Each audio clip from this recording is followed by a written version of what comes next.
You ever thought about what would happen if society just collapsed? Like all around you, people are going insane, the pharmacies are bare, the grocery shelves are empty. What do you do in that kind of situation? Now, more and more people are thinking about this kind of thing because of the tumultuous circumstances of our time.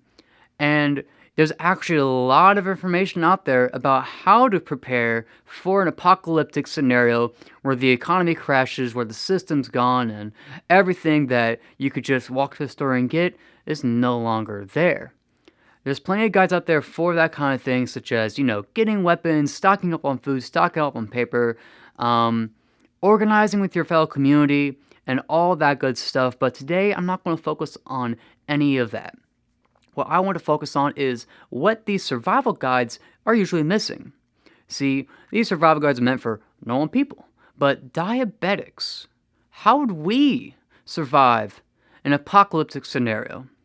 What would you do one day if you woke up and the world's gone crazy? Crazier than it already is. How does a diabetic, being so dependent on so many things, prepare for such a dire scenario? Well, it's not hard actually.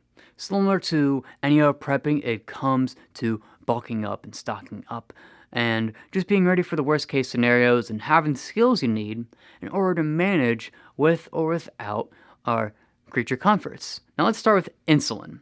Insulin is the most important thing on the list here because in a post-economic world, well, insulin's going to be incredibly hard to come by. In fact, I'd wager that one of the first places that'd be raided if suddenly the cops weren't there anymore would be the pharmacy.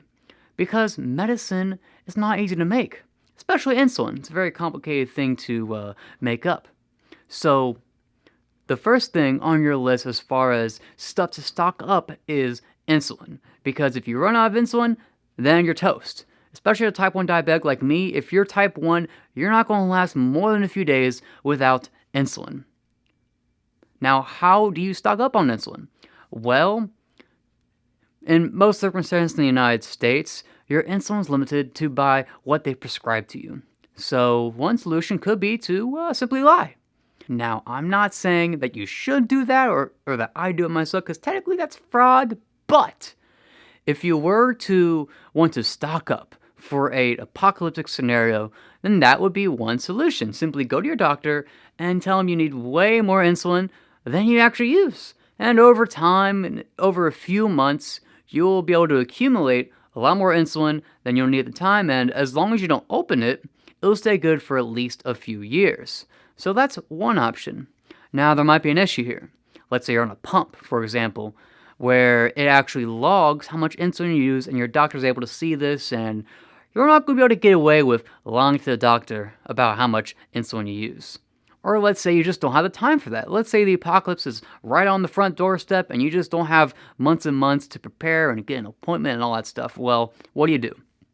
Fortunately, you can still get insulin without a prescription, without any permission at Walmart. Now, you're not going to be able to get every insulin you want at Walmart, but you can still get what you need to survive. Namely, you can get R insulin and NPH insulin.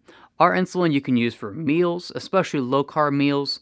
And if you want advice for that, check out a video I'll link below about it. And NPH you can use as basal, your long-acting all-day insulin. Now keep in mind that basal isn't ideal for long-acting. It doesn't work quite the same as other long-acting insulins, and I'll link a video about NPH below as well on how to use that.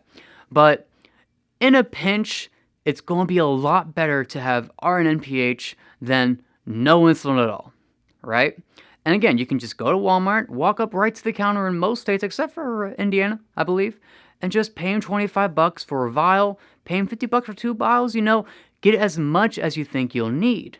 In fact, if I were you, I'd get the insulin pens, the R pens, because I don't go through that much R, and you have even more containers to get through in case one breaks or something like that. So stock up on insulin from Walmart, or go to your doctor and tell them you need more insulin than you actually need, so that way your pharmacy will stock you up on insulin, right? That's one solution. Now, let's say you have all this insulin, what are you going to do without electricity? Because in a post-apocalyptic world, electricity is probably not going to be so available unless you have a generator. So what do you do without your fridge? with insulin? Well, there are some insulins that can last at room temperature, such as our insulin NPH. Fun example there. But also, there are other ways to cool your necessities without a fridge. I mean, how do you think people did it before refrigeration was a thing? A few ways they did it was just using the earth. You can actually dig a hole and store stuff underground, and by being low enough into the ground, it will actually be able to keep stuff cooler than it would be on the surface. So that might be an option. Put your stuff in a Ziploc bag or a little container, dig a hole pretty deep, chuck it in there, bury it, and that way when you need it, you can just dig it back up and boom, your insulin's probably not going to be as cold as it was in the fridge, but it will be cool enough to last. Now, another idea and a way to keep it even cooler would be to put it into a running stream, because running groundwater is actually very cool even in hot summer months. So you could put it in a airtight container and tie it to a rock or something nearby or anchor it and put it in a stream. And that way that will keep it cool as well. So there are a lot of old school methods to keeping stuff cool without a fridge. And for insulin, you're probably going to want to look into and use them before it's too late. Now, keep in mind also, we don't want it too cold, right? An ice box might be useful, but an ice box, being so close to ice, might make it too cold. How do you avoid your insulin freezing in those cold winter months? Well, once again, you actually can use the ground, dig up enough dirt, put it in there, cover it up. The ground will actually keep out the frigid cold temperatures just as it would the hot summer temperatures. And also, you can just get yourself a thermos and keep it warmer that way, or just keep it close to you, but not too close. You don't want to get too hot. Now that you got your insulin figured out, let's move on to syringes and pen needles, because your insulin's not going to do you much good if you don't have a way to inject it, right? So be sure to stock up on syringes or pen needles, depending on if you use a vial or if you use a pen as well. That's going to be very important. And I know what you're probably thinking, well, can I just reuse my syringes? Can I just reuse my pen needles? Yes, you can. And honestly, in an apocalyptic scenario, I'd rather reuse a pen or a syringe than not have one. That said, needles can still break. They can still bend. They can still go bad. They can still outlive their usefulness after so many tries. So you want to make sure you stock up on these essentials. And once again, you can go to Walmart for that, or go fill up on a prescription for that as well. Stock up tons of syringes or tons of pen needles. I've done the same myself, and you can actually do it fairly cheaply. Now you're also going to need test strips, because, even in an apocalypse, you don't want your blood sugar to be all over the place, because you're not going to be in the right state of mind to deal with some tumultuous events if your blood sugar's out of whack, if you're low and you're high, you're going nuts over here. So you want to make sure that you have test strips as well, so you can keep up to date on that.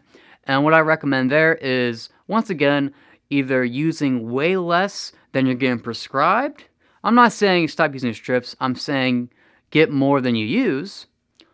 And also, you could get backup meters from Walmart and buy a bunch of strips from there. Whenever they stock up, just buy more. It's actually fairly cheap to get strips from Walmart, so you can do this, and at least that way you'll have a backup if things go bad, right? And what about glucose tabs? Because obviously, if your blood sugar goes low, let's say you're trying NPH and you don't know how to use it yet, and you're still experimenting, your blood sugar goes low, not a good thing to be in a worst case scenario. You want to make sure you have lots of sugar, lots of ways to get your blood sugar back up in a emergency scenarios. So definitely stock up on glucose tabs, glucose liquids, or something else. But honestly, the good news here is that food is very plentiful in most first world countries. And, it's probably not going to be one of the things that'll be very hard to find, unlike insulin. But, stock up on sugar, stock up on some sort of carbs, be it bags of rice or what have you. And that way, no matter what, you'll be able to have a way to deal with low blood sugar. Now, one last big thing to worry about as a diabetic going through the apocalypse is meat. Because while you're always going to be able to find shelf-stable foods a lot more easily than many other things, one thing you're not going to have primo access to most likely is meat.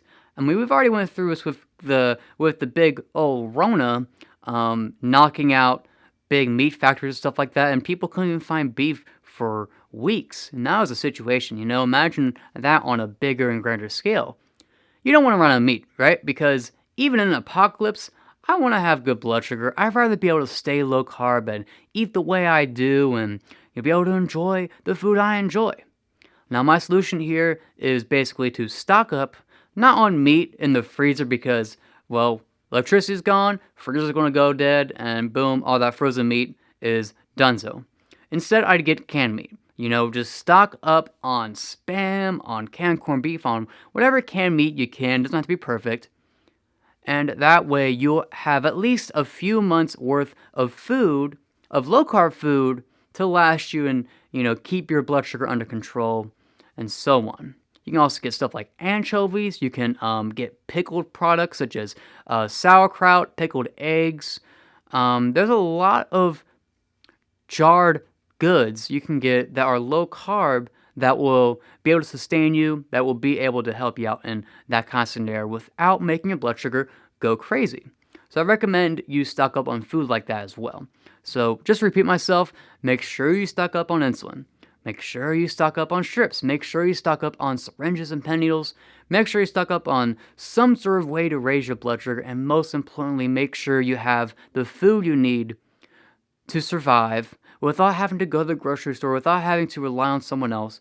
And with all of that in mind, and with the survival techniques and prepping that you can get in many normal books and guides around the web, even as a diabetic, you can last in an apocalyptic scenario.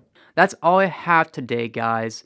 Hopefully apocalypse isn't around the corner. Hopefully collapse is not so close to now, but these days you just never know, and it's worth thinking about even if it never happens, and it's worth prepping.